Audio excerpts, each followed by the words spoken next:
Waheguru Ji Ka Khalsa, Waheguru Ji Ki Fateh. My name is Jasleen Kaur and I'm a trance creator on the Guru Granth Sahib project. We're excited to announce the release of Guru Arjan Sahib's Chaubole. So the title of this composition can be understood as a kind of compound of two words, Jo and Bole. So Jo can refer to the poetic form of 4 meters or 4 languages coming together. It can also refer to kind of excitement and enthusiasm. And because 9 of the 11 Saloks mention love, we can kind of extrapolate that it's an excitement and enthusiasm of love that's being explored here. Bole refers to the act of speaking in that excitement. And it's worth mentioning that this composition, these Saloks are not set to any rag or musical mode. And so throughout the Saloks, we have this exploration of what it means to be a lover of the beloved, of IkOankar, of the One, through invocations of 2 Sikhs of the Guru, who kind of represent what it is like to be a lover of the beloved, and to be in that enthusiasm and in that excitement. So if I was to summarize these 11 Saloks before I get into kind of the things I've been thinking about, I would say that this sort of series of couplets, if I can say that, is an exploration of what it really means to be in love. It's a reminder that love of IkOankar or love for IkOankar cannot just be cultivated through external means, through like wealth and pilgrimages and recitations and austerities or disciplines or displays of religiosity. That instead, the being who connects with IkOankar consciously and devotedly is the one who becomes worthy of IkOankar's love. And it's those seekers who experience a kind of departure of their own ego and their own fickleness and their own stubbornness in the mind, and then they experience their minds sort of being immersed in the identification with IkOankar in every moment. They don't like look anywhere else in search of that connection and that bliss and that excitement and that love. They remain in a kind of constant state of joy due to the cultivation of humility within themselves. And they sort of understand what is worth accumulating or cultivating. And it's just that devotion in relation to the beloved. So all that being said, I thought I would talk about Saloks 1 and 2. In the first Salok, the Guru invokes someone who's, again, a Sikh of the Guru, a lover of the beloved, and says, "O Samman, if the exchange of this love could happen through wealth, then what of those kings like Ravan, who were not paupers, who, having severed his own head, offered it?" So if you don't already know, Ravan is a figure from the Hindu literary tradition. He's the primary antagonist of the Ramayana. He's the king of Lanka. He's said to have 10 heads, which represents like great intellect. He has a huge army. He has great wealth. He has great power and legitimacy, physical and sort of intellectual power. But not a single one of those things was giving him what he wanted in relationship with his guru, with his teacher, with his beloved. And it was his offering to his teacher, his literal head, an offering that was made out of deep love that gave him that feeling he sought, that connection he sought. And so we're reminded from the very beginning of this composition that when a lover is in love, they give their head. And what does that like mean in a kind of symbolic way rather than a literal way? It means that a lover of the beloved humbly surrenders in love, gives their kind of entire self, their mind, their body, their heart, all of the kind of things that are housed in the mind, like stubbornness and ego and a sense of self and fickleness.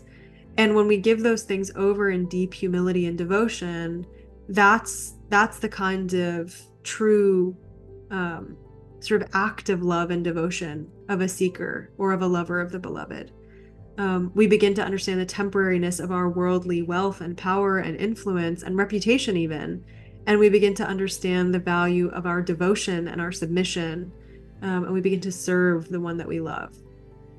And in the sort of second Salok then, kind of continuing with that idea of like what it means to be in that state of great love, the Guru says, "Preet prem tan khachreya beech narai hot, charan kamal man bedhyo, Pujan Surat Sanjog. As always, excuse my pronunciation, but the English translation is the being whose body remains absorbed in love and affection. There's not even the distance of a mustard seed between them and IkOankar. The mind is pierced in the lotus feet. This realization happens through the union of the consciousness with the Nam. So I know that's a lot, but the thing that has really struck me about the second Salok is that image of the mustard seed. The seeker whose body is like absorbed in, dyed in, filled with, drenched in, whatever you want to say, in love, is completely in that love and affection, such that like the love housed in the body for IkOankar comes to make up the entire body. There's no room for even a mustard seed within the body. There's no room for even a mustard seed's worth of distance between the lover and the beloved, because that seeker is so drenched in love that it's like as if they've become the love itself, which is so beautiful. And I've just been thinking about that a lot as I've been working on this. It's at this like point when the body is so filled with love that it becomes inseparable and indistinguishable from that love. And it's at that moment that the mind is in the sanctuary of the lotus feet. So like, what are the lotus feet? You might be asking. This is how the mind comes to a state of learning and humility and openness and softness in their relationship with IkOankar. And it's how that union of the consciousness happens, how awareness comes to sort of sit within the being. I think as seekers, as people who want to be in relationship with IkOankar and are in different ways in relationship with IkOankar, as lovers of the beloved, we maybe tend towards seeking like a clear-cut method or process of like, okay, if I do these things, like then will I feel it? Like, when am I going to get this? When will the mind get it? When will my stubbornness leave me? When will I figure this out? But there's no formula. And the Guru is reminding us that all of this can happen only when the body is like so full of love that it's like we're like overflowing. And only a lover who's experienced this can really know what it is. And it can't really be explained. So there is this like interesting tension that even like I've had as I've been trying to kind of think through or feel through this composition of like, I cannot will this experience or this knowing into my own little brain because it's not logical. This love and the experience and enthusiasm and enjoyment of love is a thing that permeates the body and like all of its cells. It fills us up such that like our minds and bodies are constantly and ceaselessly with the one, like feeling the presence of the one we love. And even when we feel that excitement, the mind can be stubborn still. But when that love and excitement fill the body so much that there's actually no room for the stubbornness anymore, the mind is pierced by humility and loving submission to the one. And that's the moment that the mind figures out intuitively and consciously sort of how to be in relationship with the beloved. So those are the things that I've really been thinking about with this composition. And I'm reflecting a lot on what cultivating that love within myself looks like. And I hope you also spend some time with these 11 saloks in the word meaning section, in the footnote section, in the translation and transcription, in the commentary, however you want to interact, and maybe reflect on what it looks like, what it could look like for you to walk this path of love for the beloved, for IkOankar, as a lover.